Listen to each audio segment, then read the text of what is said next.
السلام علیکم ورحمۃ اللہ وبرکاتہ۔ اعوذ باللہ من الشیطان الرجیم، بسم اللہ الرحمن الرحیم۔ یا ایہا الناس انتم الفقراء الی اللہ واللہ هو الغنی الحمید۔ جی ناظرین، آج کی جو ویڈیو ہے یہ بڑی ہی اہم ہے۔ جیسا کہ ناظرین آپ کو اس بات کا علم ہوگا کہ سوشل میڈیا پہ یعنی رمضان ٹرانزیشن چل رہی ہے، تو ناظرین ان کے اندر علامہ احتشام الہی ظہیر حفظہ اللہ تعالیٰ کو بھی بلوایا گیا، اور ناظرین بات وہی ہو رہی ہے۔ آپ کو پتہ ہے جو عرصہ دراز سے بریلوی مکتب فکر کے جو مولوی حضرات ہیں عوام الناس کو گمراہی کے رستے پر چلا رہے ہیں، یعنی اپنے بزرگوں کے قصے کہانیاں سٹوریاں سنا رہے ہیں، وہ ابھی بھی اس بات پہ پکے ہیں۔ وہ ابھی بھی کہتے ہیں کہ شیخ عبد القادر جیلانی رحمۃ اللہ علیہ یہ بھی کرتے ہیں، فلاں بھی یہ کرتے ہیں، فلاں بھی یہ، وہ ابھی بھی اس بات پہ پکے ہی ہیں۔ جب ان کے سامنے اللہ رب العالمین کا قرآن رکھا جاتا ہے تو کہتے ہیں یہ تو بتوں کے بارے میں آیات ہیں۔ خیر ناظرین، آخر یہ کیا بات ہوئی ہے، کیونکہ اس کے اندر بھی کافی علمی مباحثہ ہوا ہے، یعنی مکالمہ ہوا ہے، جذبات میں گفتگو ہوئی ہے، وہ ہم ویڈیو کی طرف بڑھتے ہیں، پھر انشاءاللہ ناظرین آگے ہم بھی گفتگو کریں گے۔ آئیے ناظرین مل کے ویڈیو دیکھتے ہیں۔ اس قسم کو کہتے ہیں یا علی مدد، یا رسول اللہ مدد، یا غوث اعظم مدد۔ اس کو ہم حرام ناجائز اس لیے کہتے ہیں۔ سورۃ زمر کی آیت نمبر 3 ہے، آپ صرف اس ایک آیت کا ترجمہ کر لیں، والذین اتخذوا من دونہ اولیاء۔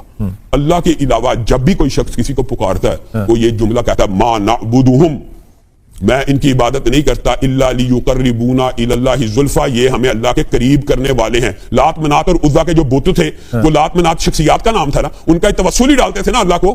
یہاں پہ غلط فہمی ہے، یہاں پر عبادت ہے، ما نعبدہم الا لیقربونا الی اللہ، ما اور اللہ کو ملائیں گے ترجمہ مثبت ہوگا، یعنی ہم ان بتوں کی عبادت اس لیے کرتے ہیں یہ ہمیں اللہ کے قریب کرتے ہیں۔ کوئی نبی کی عبادت نہیں کرتا، کوئی امیر المومنین کی عبادت نہیں کرتا، یہ ہشام بھائی مغالطہ کر رہے ہیں۔ ما نعبدہم الا لیقربونا، ما نعبدو اللہ بھی ساتھ ملا ہے، لا الہ نہیں الا اللہ بھی کہنا ہے۔ یہ ذرا مسئلہ حل ہونے دیں۔ لا الہ کا کیا ترجمہ ہوتا ہے؟ آپ پڑھیں۔ کوئی نہیں، کوئی نہیں ہے معبود مگر اللہ کے۔ ما نعبدہم، میں ان کی عبادت نہیں کرتا الا مگر عبادت کرتا ہوں اس لیے کہ مجھے اللہ کے قریب، عبادت مگر اس لیے کرتا ہوں، نبی کی عبادت تو نہیں ہم کر رہے۔ نبی کو عبادت کرتا ہے، اس کا ترجمہ پڑھ۔ نہیں عرض کرتا ہوں، اس میں یہ جو بات شام بھائی کر رہے ہیں نا، بتوں کے بارے میں یہ آیات موجود ہیں، اس میں کوئی شک نہیں۔ گزارش پتہ کیا ہے؟ گزارش یہ ہے کہ زندگی میں ایک منٹ اس لیے اللہ نے کہا وسیلہ تلاش کرو، بت نہیں اصل یہ وسیلہ۔ زندہ رسول اکرم صلی اللہ علیہ وسلم سے وسیلہ بذات جو ہے وہ مان لیا، مان لیا، تو پھر یہ آیت بت والی ادھر کدھر جائے گی؟ نہیں جائے گی کہیں، مثال ہی غلط ہے۔ ٹھیک ہے، میں کہتا ہوں ان کا مقدمہ عبداللہ بھائی، مقدمہ تو ان کا یہی ہے نا، اللہ نے یہی بیان کیا آپ کی کہ مقدمہ ہاں جی زندگی میں وسیلہ ہے اور بعد میں نہیں، زندہ پہ بھی آیت لگے گی۔ یہ آیت کی تخصیص کیسے کریں گے کہ زندہ پہ یہ نہیں ہے، یہ مردہ پہ؟ ٹرانسلیشن پہ تو اتفاق ہے نا کہ وہ یہی مقدمہ پیش کرتے تھے کہ ہم ان کے ذریعے اللہ کے عبادت نہیں، عبادت کرتے تھے، وہ عبادت کرتے تھے ذریعے اللہ کا۔ آج مسلمانوں میں کوئی بھی عبادت نہیں کرتا، عبادت صرف اللہ کی ہے، اللہ کے قریب ہونے کے لیے ان کا وسیلہ کوئی عبادت نہیں، وسیلہ نہیں، ما نعبدہم وسیلے کا لفظ نہیں ہے، عبادت کا لفظ ہے وہاں پر۔ والذین اتخذوا من دونہ اولیاء، وسیلہ کہاں پہ ہے اس میں؟ کوئی مسلمان ایسا ہے جو کہ رسول پاک صلی اللہ علیہ وسلم کی عبادت کرتا ہے؟ کوئی ایسا نہیں، کوئی ایسا شخص نہیں، کوئی ایسا نہیں ہے، کسی کا خیال بھی اس طرف نہیں جاتا، تو اس کو ٹھوکنے والی بات تو نہیں ہے نا۔ بالکل ایسا، لیکن جب آپ کہتے ہیں یا رسول اللہ، تو اس سے مراد کیا ہوتی ہے؟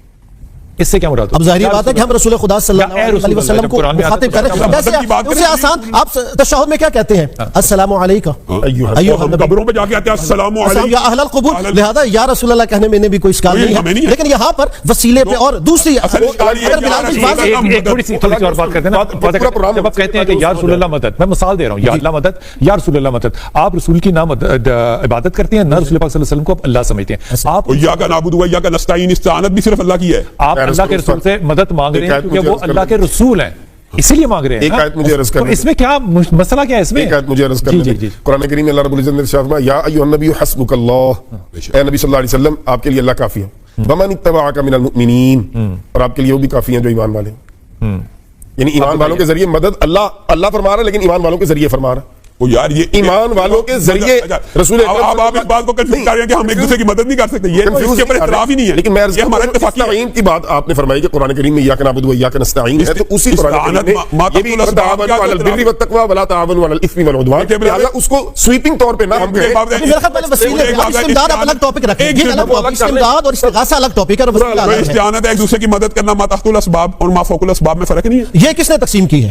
یہی صحابہ سے ثابت ہے انہوں نے کہا ہو کہ ما فوق الاسباب جو ہے وہ نہیں ہے، یہ ثابت کریں کہ انہوں نے کسی نبی سے کہا مجھے بیٹا دے، اللہ سے ہی کہا بلال بھائی ربی وسیلے کا نتیجہ رسول نے بھی جن سے کہنا ہے اللہ سے کہنا ہے نا، وسیلے پہ بھی کنکلوڈ کر لیتے ہیں آج اس کو، پھر ایک صرف جملہ، ایک وسیلے کی جو جائز بعض قسمیں ہیں ان سے بھی نبیوں نے اختلاف، آپ وسیلے کو تو مانتے ہیں نا؟ وسیلے کو تو ہم مانتے ہیں جو جائز قسمیں، لیکن ایک واقعہ سن لیں، حضرت ابراہیم کے پاس جس وقت جبریل امین آئے تھے نا، آگ میں جل چکی تھی اور آگ جل چکی تھی، اور جبریل امین نے آ کے ابراہیم کو کہا تھا کیا آپ کو اللہ سے کوئی حاجت ہے؟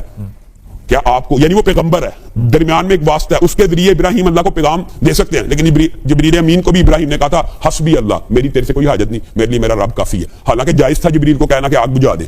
تو یہ ایمان کی جو کیفیت ہونی چاہیے، ذات کا جو توسل ہے نا، ذات کا توسل، اس کا میں تو آپ کو ایک احتیاطی بات کر رہا ہوں کہ نبی اور پیغمبر کا استقامت اس لیول کی، اللہ میرے حالات کو بہتر، وہ جبریل کو بھی درمیان سے نکال رہے ہیں، تو ہمیں اللہ کے ساتھ براہ راست ایک بات انکار نہیں ہے، ڈائریکٹ تو انکار ہے، ایک بات کو واضح یہ بات میں یہ کہتا ہوں اللہ سے براہ راست مانگنے میں کیا امر مانے ہیں، کوئی اور وسیلے میں کیا مانے ہیں، وسیلہ بھی تو ثابت ہے، تو یہ کہتا ہے کیا امر مانے ہیں، مثال دے رہا ہوں میں آپ کو بتاتا ہوں، لیکن حکم خدا بھی تو ہے نا، بلو انہم ظلموا انفسهم جاءوا، یہاں پہ بھی کیا، یہاں پہ بھی کیا کہا ہے کہ وسیلہ کون سا جس کو تلاش کرنا ہے؟ یہ بتائیں، یہ قرآن کی آیت انہوں نے پڑھی ہے، اس آیت کی ٹرانسلیشن ہے رسول اللہ سے جا کے دعائے مغفرت کرواؤ۔ آپ بتائیں بلال بھائی، دعائے مغفرت کرواؤ، آپ دعائے رسول کا آپ یہ فرما رہے ہیں ظاہری آیات مبارکہ میں قابل عمل تھی، اب نہیں ہے، مجھے ایک بات بتائیں، قرآن کا یہ حکم اب نہیں ہے، جب رسول اللہ نے دعائے مغفرت، نہیں یہ حکم اب ہے کہ نہیں؟ رسول اللہ کے پاس جا کے مغفرت کی دعا اب نہیں ہے، نہیں ہے رسول اللہ کے قرآن کا حکم نہیں، رسول اللہ سے دعائے مغفرت کروانا، تو ناسخ کیا ہے؟ ناسخ کیا ہے؟ وہ حدیث ہے، روایت رسول اللہ صلی اللہ علیہ وسلم کی قرآن کی آیت کا ترجمہ پڑھ لینا، جو بھی سارے سامعین دیکھ لیں، وہاں پہ اللہ تعالیٰ کہہ رہا ہے کہ میرے سے بھی مغفرت طلب کرو، جا کے رسول سے مغفرت طلب نہ کرو، رسول اللہ سے کہو کہ وہ بھی تمہارے لیے مغفرت طلب کرے۔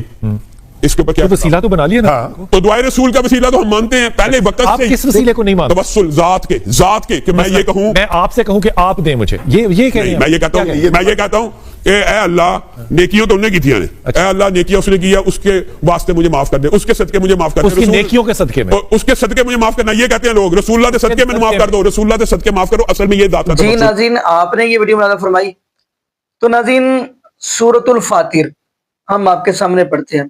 قرآن کہتا ہے یولج اللیل فی النہار ویولج النہار فی اللیل وسخر الشمس والقمر کل یجری لاجل مسمى ذلکم اللہ ربکم لہ الملک والذین تدعون من دونہ ما یملکون من قطمیر۔ فرمایا راتوں کو دنوں کے اندر اور دنوں کو راتوں کو دنوں کے اندر تبدیل کرنے والا کون ہے؟ اللہ۔ وسخر الشمس والقمر، سورج اور چاند کو چمکانے والا کون ہے؟ اللہ۔ کل یجری لاجل مسمى ذلکم اللہ ربکم لہ الملک، فرمایا اللہ کو چھوڑ کر جن کو تم پوج رہے ہو وہ تو کھجور کے اندر ایک گٹک ہوتی ہے، ما یملکون من قطمیر، کھجور کے اندر ایک گٹک ہوتی ہے، گٹک کے اندر سوراخ ہوتا ہے، اس کے اندر داغا ہوتا ہے، اس کے بھی مالک نہیں ہے۔ جب یہی ہم سورۃ الفاتر کی آیات سناتے ہیں کہتے ہیں یہ بتوں کے بارے میں، تو ناظرین قرآن پاک کا ایک اور مقام دیکھتے ہیں، فرمایا قل ارأيتم ان جعل الله عليكم الليل سرمدا الى يوم القيامة من اله غير الله، سورۃ القصص کی آیت ہے۔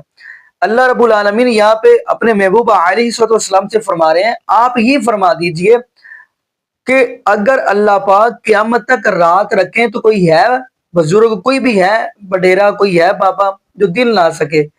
اگلی آیت کے اندر فرمایا اگر اللہ پاک قیامت تک دن ہی رکھے کوئی ہے جو رات لا سکے۔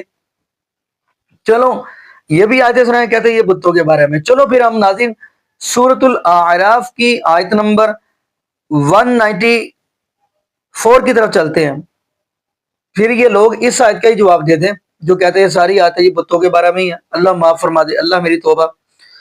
قرآن کہہ رہا ہے ان الذین تدعون من دون اللہ عباد امثالکم فدعوہم فلیستجیبوا لکم ان کنتم صادقین۔ قرآن کہہ رہا ہے بے شک وہ لوگ جو اللہ رب العالمین کو چھوڑ کر غیر اللہ کو پکارتے ہیں، جن کو وہ پکارے عباد امثالکم، ان کی طرح بندے ہی ہیں، عبادن امثالکم، اللہ فرما رہے وہ تمہاری طرح بندے ہی ہیں. پھر اس آیت کا کیا کریں گے؟ یہ سورۃ الاعراف کی 194 یعنی 194 نمبر آیت ہے. پھر اس کا یہ جواب دے دیں.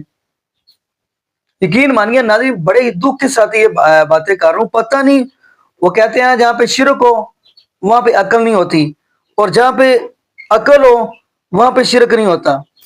وہ کہتے ہیں نا کہ مشرک بندہ تھا، مشرک وہ جا رہا تھا تو چلتے چلتے دیکھا کیا اس نے کہ ایک درخت دیکھا، کہنے لگا اللہ یہ جو آم ہے نا، آم یہ آپ نے درخت کے اوپر لگا دیے ہیں اور تربوز نیچے لگا دیے ہیں، یہ کیا بات ہوئی؟ یعنی دوانے تربوز نیچے لگا دیے آم اوپر لگا دیے. اب وہ آم کے درخت کے نیچے لیٹ گیا، اس کو نیند آ گئی. تو اوپر سے درخت سے ایک آم ٹوٹ کر اس کے ناک پہ گرا اور آ کے اس کے ناک پہ لگا. تو جلدی سے اٹھ کر کہنے لگا اللہ جی تسی ٹھیک ہو، اگر یہاں پہ جہاں پہ آم لگے نا وہاں پہ تربوز ہوتا تو میرے والا کام ہو جانا تھا. کیونکہ آپ کو پتہ ہے مشرک کے پاس عقل نہیں ہوتی. چلیں ناظرین سورۃ النمل کی آیت نمبر ہم 62 کی طرف بڑھتے ہیں. فرمایا امن یجیب المضطر اذا دعاه ويكشف السوء ويجعلكم خلفاء الارض الہکم مع اللہ قلیلا ما تذکرون. اس آیت کے اندر اللہ رب العالمین کیا فرما رہے ہیں؟ فرمایا بے کس کی پکار کو جب کہ وہ پکارے کون قبول کر کے ان کی سختی کو دور کرتا ہے. یعنی اگر بے کس پریشان بیچارہ اللہ رب العالمین کو پکارتا ہے تو اللہ پاک ان کی پریشانیوں کو دور کرتا ہے. بلکہ ناظرین آپ تمام انبیاء علیہ السلام کے بارے میں پڑھے، قرآن پاک کا مطالعہ کرے. تمام انبیاء علیہ السلام نے ڈائریکٹ اللہ رب العالمین کو ہی پکارا ہے. حضرت آدم علیہ السلام کی طرف دیکھ لیں، فرما رہے ہیں ربنا ظلمنا انفسنا وان لم تغفر لنا وترحمنا لنکونن من الخاسرین. تو اگر آپ نبی ایوب علیہ السلام کی طرف دیکھیں تو وہ فرما رہے ہیں وَأَيُّوبَ إِذْ نَادَىٰ رَبَّهُ أَنِّي مَسَّنِيَ الضُّرُّ وَأَنْتَ أَرْحَمُ الرَّاحِمِينَ. کہہ رہے ہیں اللہ سونے مجھے یہ پریشانی آئی ہے، اللہ تو نہیں دور کرنی ہے. انبیاء نے جب بھی پکارا رب العالمین کو ہی پکارا ہے، اور ہمارا بھی حق بنتا ہے جب بھی پکارے اللہ رب العالمین کی ذات کو ہی پکارے. باقی ناظرین یہاں پہ ہم دعا کرتے ہیں اللہ پاک ہمیں عقیدہ توحید نصیب فرمائے، اور اللہ پاک ہمیں محبوب علیہ السلام کی شریعت کے مطابق زندگی گزارنے کی توفیق دے، اور اللہ پاک ہمیں 5 وقت کا پکا سچا نمازی بنائے. اور جتنے بھی بے اولاد جوڑے ہیں اللہ پاک سب کو نیک نورینہ صحت تندرستی والی ایمان والی لمبی زندگی والی اولاد عطا فرما دے. جزاکم اللہ خیرہ، احسن جزا. السلام علیکم ورحمۃ اللہ وبرکاتہ.